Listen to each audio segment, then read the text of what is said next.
Buenos días muchachos, les doy la bienvenida a nuestra segunda serie de videos en Econometría 1 y la pregunta del millón en este caso es ¿qué es lo que se va a tratar en esta serie de videos? Porque en la primera al menos el objetivo era bastante claro y era que quería que realizáramos nuestra primera estimación, ¿no? Como del modelo minseriano. En este caso, para digamos introducirlos, por así decirlo, quiero que leamos esta frase y es que todas las familias felices se parecen unas a otras, pero cada familia infeliz lo es a su manera. Esto es conocido en la literatura como el principio de Ana Karenina. Y para entenderlo quiero que pensemos en el grupo de econometría 1 como toda la población en este caso. Y cada uno de los grupos del proyecto final van a ser las familias. ¿Listo? Cada uno de ustedes entonces en su grupo va a ser infeliz a su manera, por así decirlo. Y es que en esta serie de videos lo que quiero es que chequemos y validemos los supuestos tanto sobre el modelo como tal, como sobre el error del modelo. Y van a ver que van a ser infelices a su manera porque si bien algunos van a cumplir con, no sé, tal vez el supuesto de autocorrelación, puede ser que otros grupos no. Y si algunos cumplen con heterocedasticidad, puede que otros grupos no. Entonces, eso es lo que va a suceder y es normal, ¿no? Porque estamos trabajando con bases de datos distintas o eso es lo que se espera, ¿no? O sea, que cada uno de ustedes utilice al menos un mes distinto, ¿no? De un año distinto. Entonces, creo que con eso puedo dar como tal cuál es la idea global, qué es lo que quiero abordar en esta serie de videos y como, digamos, para no perder la costumbre, quiero que digamos cuál va a ser la estructura a abordar. ¿Listo? Entonces, este va a ser el primero de 4 videos y como tal en este lo que quiero manejar es la introducción. ¿Listo? Entonces, en esta introducción, lo que les quiero dar a ustedes es una serie de intuiciones, tanto matemáticas puede ser como económicas, acerca de qué implica cada uno de los supuestos, cuáles podrían ser los problemas en caso de que alguno de ellos sea violado. Y, y sí, podría decirse que eso es lo que quiero tratar en este video. Entonces, en un segundo video, lo que quiero que hagamos es una estimación, ¿listo? Es una estimación chiquita. Es un ejemplo no relacionado con la gran encuesta integrada de hogares, sino con los salarios de los jugadores de la NBA. ¿Listo? Entonces es porque yo creo que en el primer video ya se les dio como tal unos cimientos, ¿no? Unas bases para que ustedes puedan comenzar a construir. Ahora lo que quiero hacer es, con un ejemplo distinto, validar esos supuestos y que ustedes puedan hacer eso mismo con los datos de los trabajadores, ¿no? De el periodo que ustedes estén analizando. Y pues así van a tener que cacharrear un buen rato, ¿vale? Después, en la tercera presentación, entonces, ¿qué es lo que quiero? Quiero que corramos, eh, o más bien, chequeemos si se cumplen los supuestos sobre el modelo. Y en el cuarto, entonces, los supuestos sobre el error.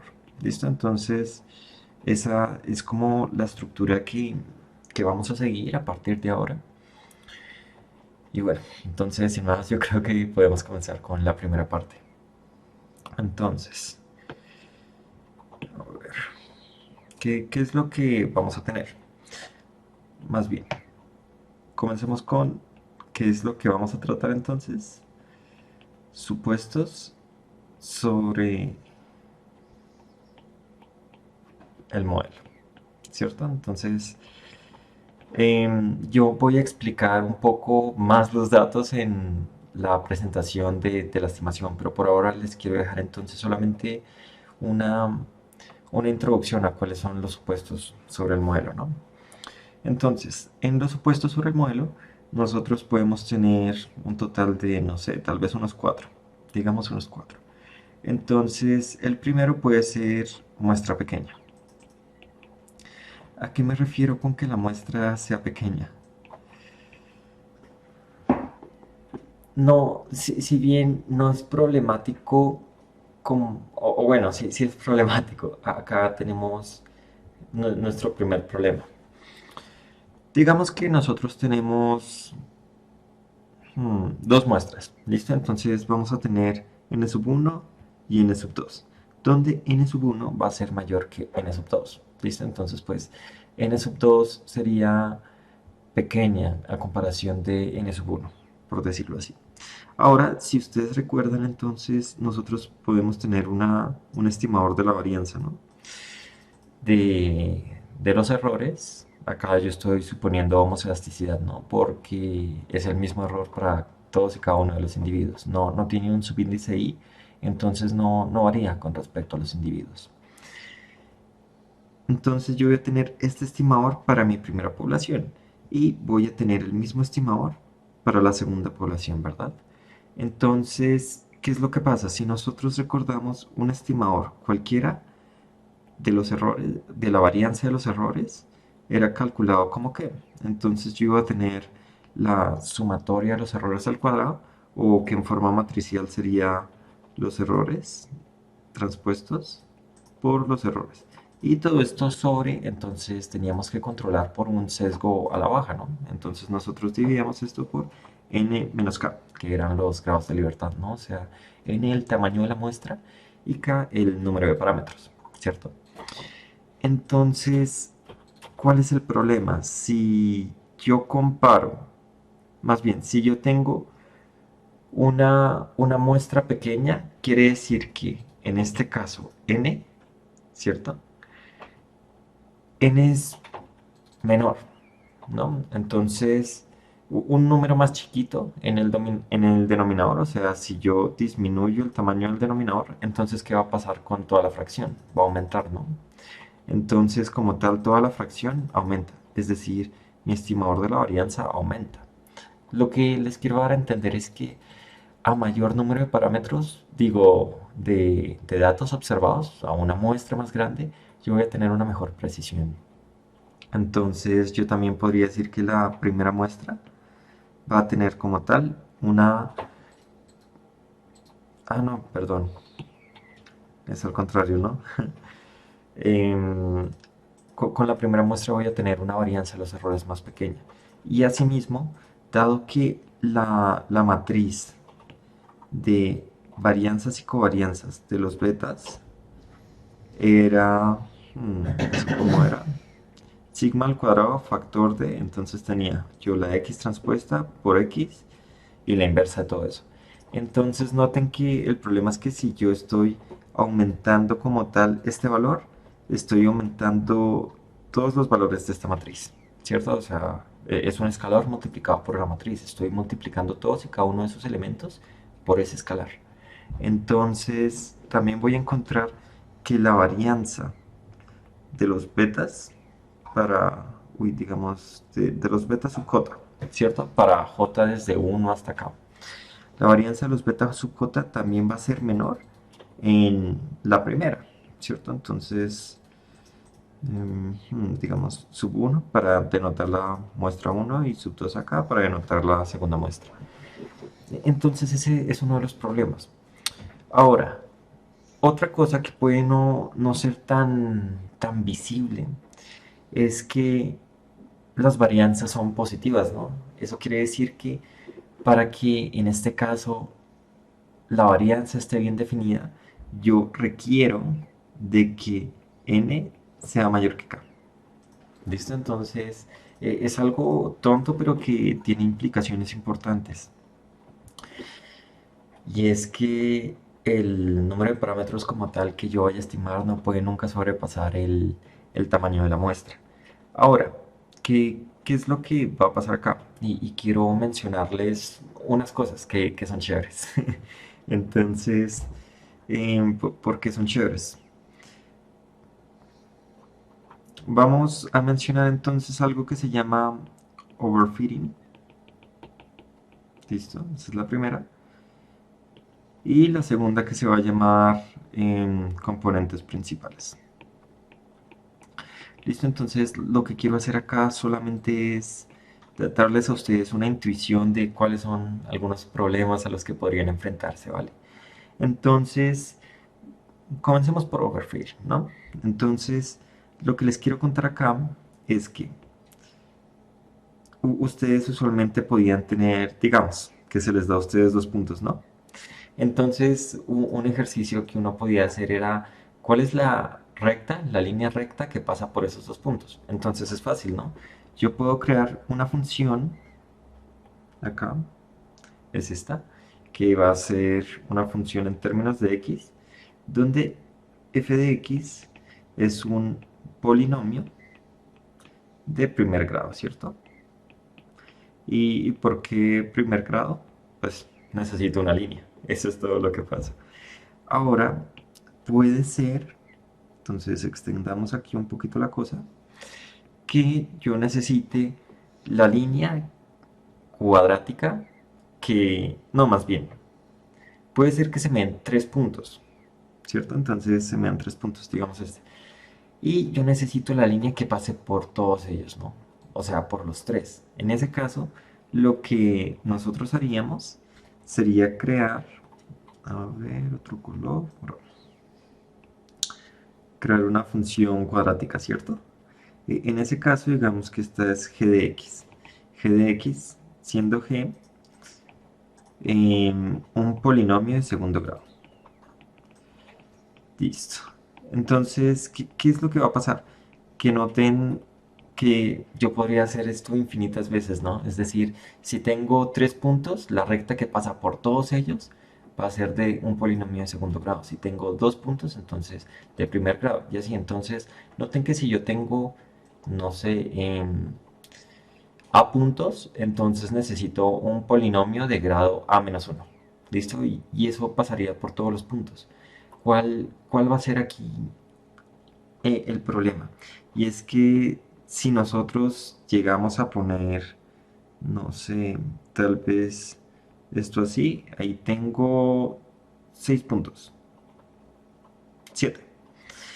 Entonces yo podría cuadrar ahí un, un polinomio de grado 6, ¿cierto? Entonces, ¿qué va a pasar?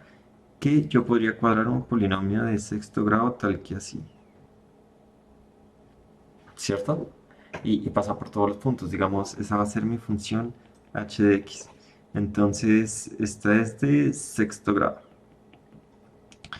Entonces, ¿a qué es a lo que quiero llegar? Y es que en estos casos, ustedes van a ver que el modelo como tal se ajusta muy bien, extremadamente bien, a los datos con los que generamos la estimación. ¿Listo? Todas esas observaciones que nosotros tenemos en esas matrices X y Y.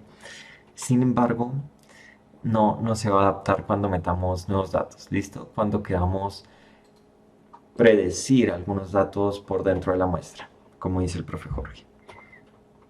Entonces, ¿y por qué no? Porque noten que yo podría querer decir como, tengo este nuevo punto, ¿sí? Este es mi nuevo. Y según mi modelo, ¿cuál sería el valor que tomaría en la variable y, ¿no? Es decir, yo tengo y en función de x. Noten que si yo hubiera hecho el modelo más simple de todos, una regresión lineal que pasara lo más cerca a todos esos puntos, es decir, que minimizara la suma de residuales al cuadrado, la estimación estaría dada por esta recta, ¿cierto? Y estaría bien, o sea, no le pego exactamente a todos, pero hay una buena aproximación y es un polinomio de primer grado. Ahora, si yo fuera a intentar utilizar el modelo H, que uno podría decir, uff, es el más científico porque tiene, o sea, es de sexto grado, noten que aquí el error es mucho más grande, ¿no? Todo esto es el error de estimación. Entonces, ese es un problema conocido como overfitting, ¿listo?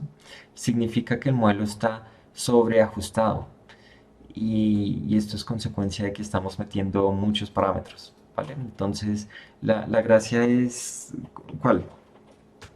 Introducir aquí un término que se llama parsimonia.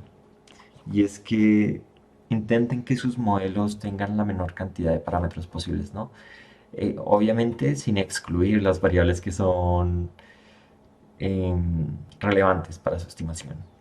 Listo, eso sería lo primero. Y lo siguiente es componentes principales. Entonces, ¿qué es lo que pasa con componentes principales? Habrá veces que ustedes digan como es que todas las variables son relevantes. Entonces, no sé, digamos que tienen 20 variables y 10 observaciones, pero ustedes dicen, es que las 20 variables le pegan, o sea, las tengo que incluir sí o sí, yo no puedo ni siquiera establecer un top 10 para ver cuáles son las más importantes y meterlas.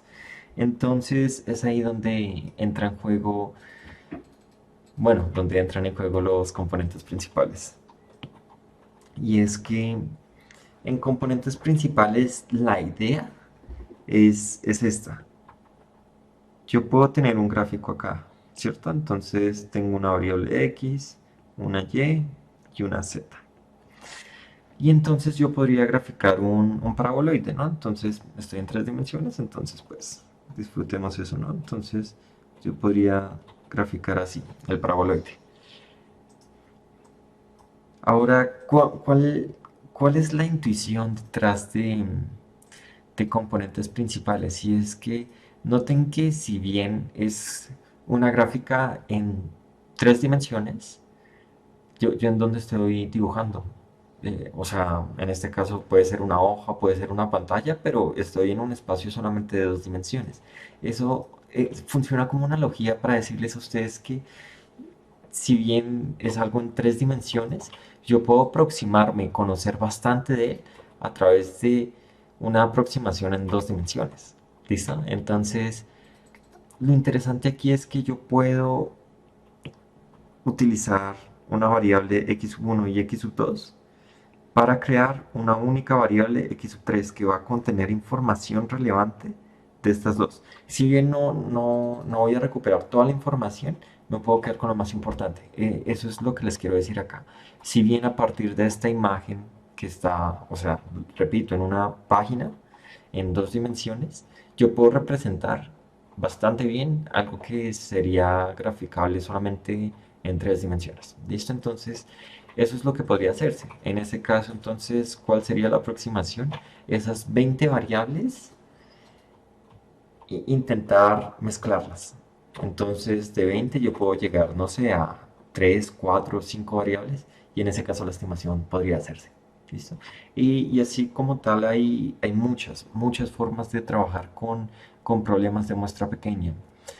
Eso como tal se puede ver en cursos de Machine Learning como las formas que uno tiene para aproximarse a esta serie de problemas. Listo. Una vez hecho eso, entonces pasemos a nuestro siguiente problema, ¿no? Entonces, nuestro siguiente problema va a ser cambio estructural. Entonces, yo sé que ustedes acá ya conocen bastante, ¿no? Entonces, no los quiero agobiar ya mucho con este tema. Em, listo, entonces, ¿qué podemos hacer? Digamos que nosotros vamos a tener entonces una serie de variables, como por ejemplo el consumo de acetaminofén. ¿Listo? Y acá entonces vamos a tener el salario, ¿vale? Como nuestra variable independiente. Entonces, ¿qué es lo que va a pasar? Que noten ustedes que si alguien comienza sin ningún salario, pues no va a dedicar nada de su dinero a consumo de acetaminofén. Así tenga, no sé, dolor de cabeza. eh, no sé para qué más sirve eso. Listo. Entonces, comenzaríamos en el origen, ¿no? Ahora, ¿qué es lo que va a pasar? Conforme la persona tenga un mayor salario, va a decir como, en un primer caso, cuando él no tenía casi salario, él va a decir como, tengo dolor de cabeza, pero bueno, me lo aguanto y sigo, o sea, no hay de otra.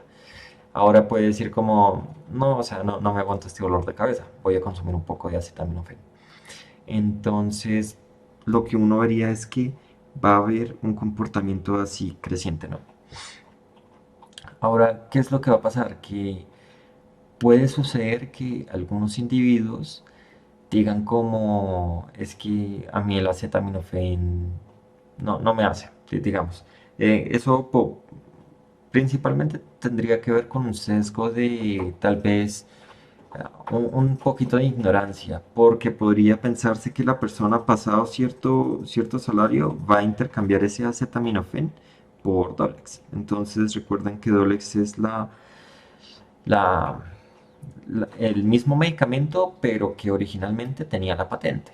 Entonces, pasado cierto tiempo, entonces la patente pierde su poder de exclusividad y otros laboratorios entonces pueden utilizar el mismo componente activo y todas las cosas. Y entonces se generan esas otras cápsulas de acetaminofén con un menor precio, ¿cierto? Porque ya no tienen que solucionar como esos costes fijos en los que se incurrió al inicio con la investigación para llegar a este medicamento. Entonces, pues algunas personas dicen como, listo, o sea, Dolex vale no sé cuántas veces más y acetaminofén pues no vale tanto. Entonces, podría pensarse indirectamente que a mayor precio pues más me hace, ¿no? Entonces, em, lo que les quiero decir acá es que llegado a cierto salario la persona va a decir como, no, bueno, ya tengo más ingresos, o sea, y ese dolor de cabeza ya no se lo aguanta, espero nadie. Entonces van a disminuir su consumo de acetaminofén y eso a suceder principalmente porque están aumentando su consumo de Orex, ¿listo? Entonces eso sería, en otra gráfica habría otra cara. Entonces, si uno se pone a pensar, esta última parte de la gráfica podría indicar su característica como bien inferior, ¿no? Esto es, o sea, obviamente estoy intentando como explicar esto con un ejemplo como que al parecer no puede ser lo mejor, pero bueno. Entonces, la cuestión acá es cuando yo llegué a este salario, yo tuve un cambio estructural, ¿listo? Entonces, el consumo medio en acetaminofén cambió, ¿listo? Eso es lo que quiero hacer referencia acá. Entonces, cambio en el consumo medio. El consumo medio. Listo. Eso sería un ejemplo de cambio estructural en media, ¿vale? En los demás ejemplos, ustedes los han trabajado con el profe Jorge, entonces súper bien hasta el momento. Ahora, lo que creo que van a ver en las próximas sesiones, tal vez martes o jueves, va a ser correcta especificación. ¿Listo? Entonces, esto nosotros lo vamos a estar trabajando también en R, pero acá lo importante es darles a ustedes una pequeña intuición. Y es que supongan ustedes que yo tengo un modelo tal que em, este va a ser el modelo de, uy, incluyamos una variable más, tal que este va a ser el modelo de regresión, ¿no? Entonces x sub i2 más, ahora sí, u sub i, ¿cierto? Entonces voy a bajar un poco esto. Esta es mi especificación correcta. ¿Listo? Entonces, correcta. O sea, si nosotros supiéramos cuál es el proceso generador de datos, nosotros sabríamos cuál es la especificación correcta, ¿no? Entonces, esto hace referencia al proceso generador de datos, ¿vale? Mm, listo. Entonces, nosotros vamos a enfrentar tres posibles casos de especificación incorrecta o errónea. Y el primero de ellos entonces sería y sub i, por ejemplo, entonces va a ser igual a beta sub 0 más beta sub 1, x sub i1 más beta sub 2, es decir, hasta aquí tengo incluido lo mismo que tenía en el modelo original. Sin embargo, voy a tener ahora un beta sub 3 con una nueva variable. Entonces, ¿esto qué es? Es una especificación incorrecta. En este caso es la adición de una variable irrelevante. ¿Listo? Yo estoy adicionando algo que no le está aportando ninguna información a la estimación. ¿Esto qué problemas tiene? Pues en un momento tomo agua.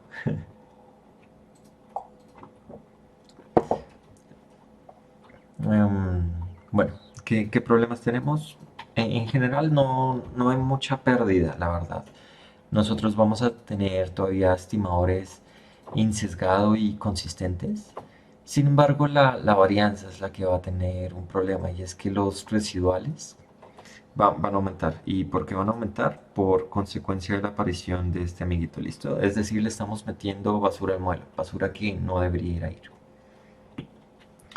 Ahora, continuando, nosotros podríamos tener ahora como especificación con un beta sub uno y uno más u sub i. En este caso, ahora estaríamos cayendo en un problema de variable omitida, ¿no? En nuestro proceso generador de datos, nosotros en realidad teníamos nuestra variable x2 y aquí no está, ¿cierto? O sea, ¿qué se dice esa variable? Es importante para la estimación. Entonces estamos cayendo en un sesgo de variable omitida. Este sí es grave. Este sí es grave. Y es que, bueno, tal vez un triple X no sea el mejor indicador de peligro. Pongamos este.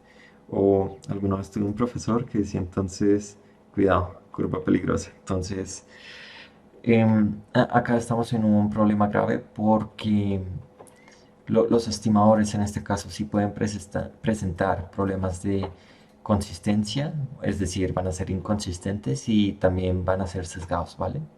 Entonces, en ese caso tenemos que tener bastante cuidado. Ahora, acá también tienen que tener cuidado ustedes, y es que como tal que define si una variable fue omitida o no. Eso creo que ustedes lo van a ver un poco más a fondo cuando estemos trabajando con el tema de variables instrumentales. Entonces va a ser un tema interesante, chévere.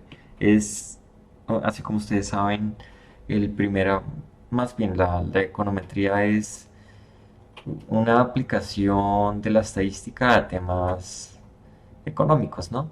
Y como tal somos una disciplina como hija de la estadística. Fue el tema de variables instrumentales, el primero en el cual los economistas hicieron como un aporte como tal a la estadística. Entonces, ese tema es bastante chévere. Y finalmente, entonces, digamos que un problema de específica. Ah, bueno, y el último, ¿no? Entonces, digamos que nosotros podríamos tener el logaritmo natural de y más beta sub 0 más beta sub uno x sub i 1 más beta sub 2 x sub i 2 más u sub i. Entonces, en este caso, noten que el problema viene de dónde. Y es que yo puse una variable en términos logarítmicos que originalmente no lo era. Entonces, este es un problema por forma funcional. ¿Listo? Eso entonces es como lo que les quiero contar ahí de correcta especificación. Es como si nosotros, por ejemplo, acá metiéramos el salario, ¿no? Hiciéramos la estimación. Eso tiene un problema. Y es que ustedes ya vieron las cuestiones de errores log normal y las características exponenciales de todas y cada una de las variables que estamos incluyendo. Entonces, pues ahí no tengo que ahondar tanto. Pero la cuestión es que nosotros en el modelo menseriano trabajamos en log, ¿cierto? Log del salario. Entonces, listo. Eso sería también otro problema de forma funcional incorrecta. Podría ser ya que supongamos que esta variable es la experiencia, ¿no? Entonces podríamos decir que esta es la experiencia al cuadrado. Entonces, si yo no incluyera como tal esta variable acá, yo no estoy teniendo en cuenta esos cambios marginales, ¿no? Entonces puede ser también un error de forma funcional incorrecta. Listo. Y ahora vamos por el cuarto.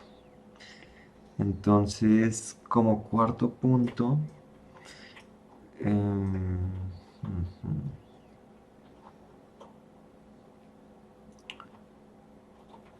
a ver, se me está olvidando. Ah, multicolinealidad. Listo. Entonces tenemos un problema de multicolinealidad. Y entonces, ¿cuál es el problema? Que yo quiero aquí que separemos la parte multi de la colinealidad. Y también separemos la parte autocovarianza. ¿Listo? Entonces, esto como tal, o sea, autocovarianza, tiene que ver con los errores, ¿listo? Y principalmente se maneja en series de tiempo. Pero creo que hay un problema ahí como tal de... Ay, no se está actualizando la pantalla.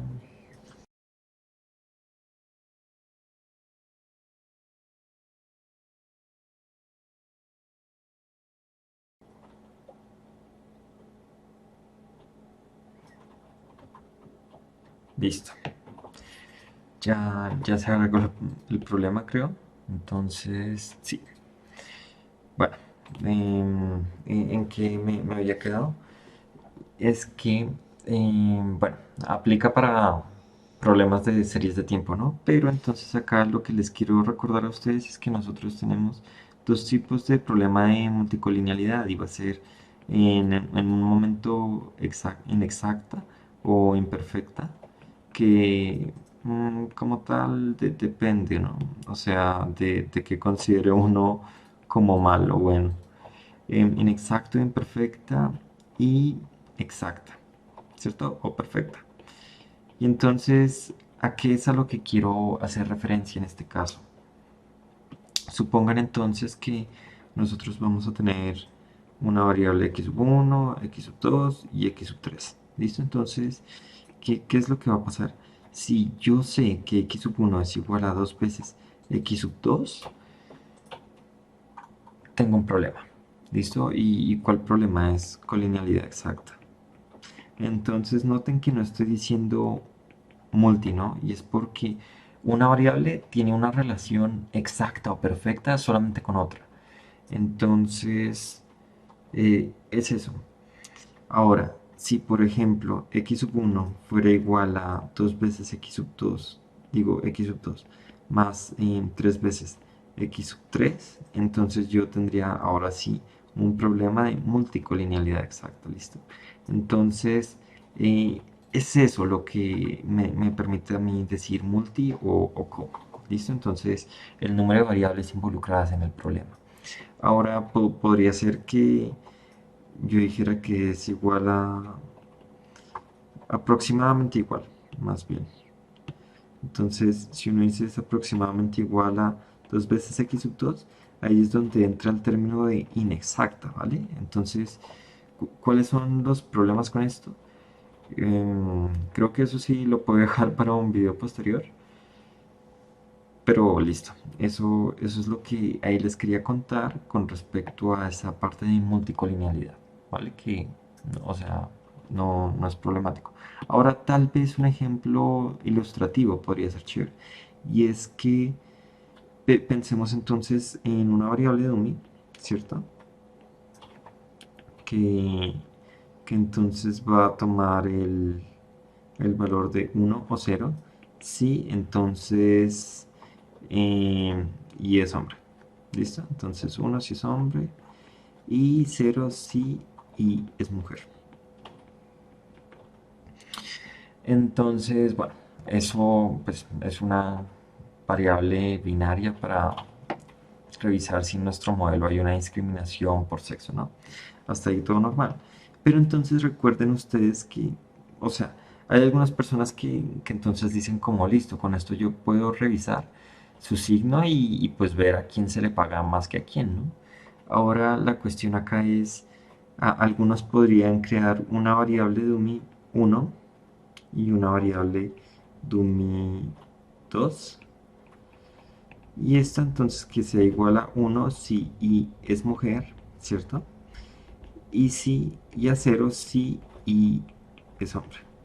Entonces ustedes pensarían como listo, ahí estoy controlando por ambos sexos.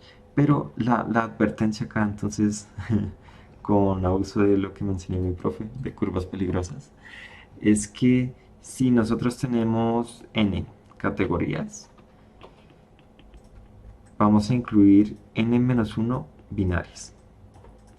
¿Listo? Entonces, si yo tengo solamente dos categorías, ¿cierto? Es decir, hombre o mujer, yo debería incluir una dummy. ¿Listo? Eso es a lo que quiero llegar. ¿Y por qué? Noten que la explicación en este caso viene de o nace. Ash, se volvió a trabar.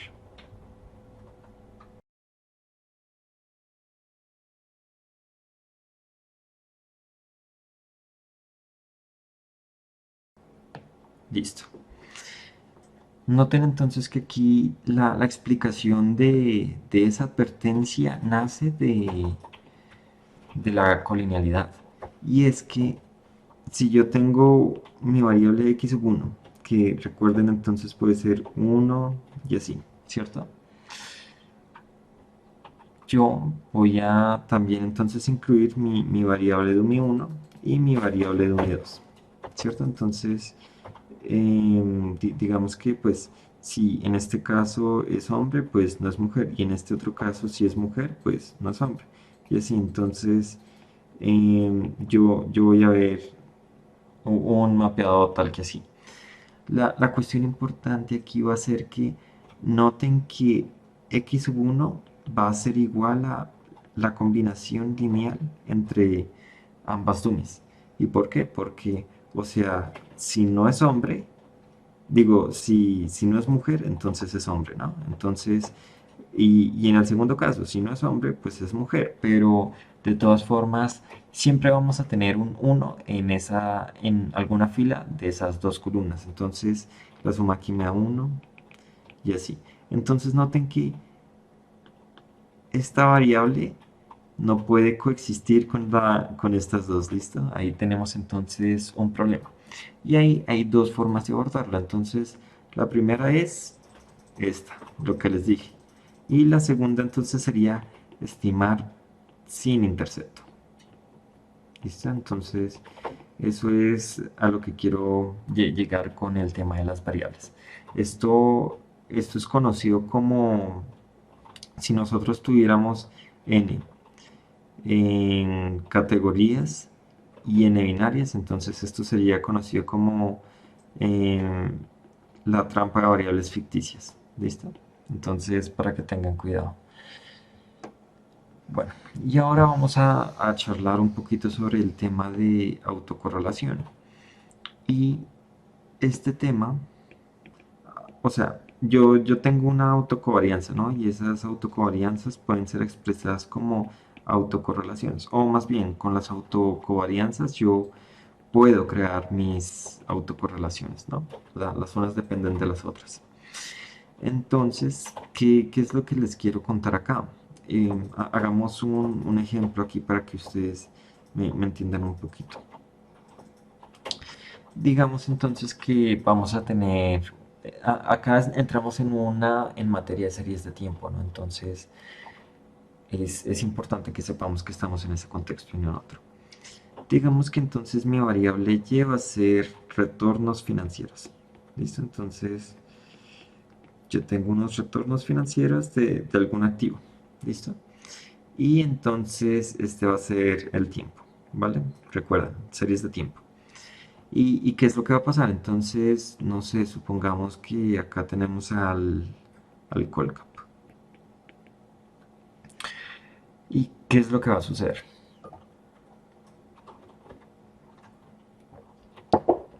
Ay, es cansón hablar tanto solo. Em, Supongamos que, no sé, tal vez los retornos se han posicionado alrededor de 2, digamos, 2%. Y entonces podrían tener una forma así, ¿cierto? O sea, si uno va y mira las gráficas, podrían ser algo como así. Entonces, ¿cuál va a ser el problema? El problema va, va a ser que, supongamos entonces que aquí llegamos a un periodo de inflexión, ¿cierto? Un cambio. Entonces, este es nuestro legendario t igual a 2008. Entonces, pues por las condiciones, obviamente, a muchas variables financieras les fue mal. Y entonces lo que va a pasar es que Ahorita mismo incluso está sucediendo y es que hay veces que ustedes se encuentran en las noticias como rebotó la bolsa y volvió a caer otro lunes negro en yo no sé dónde. Entonces uno comienza a ver comportamientos más erráticos, por decirlo así.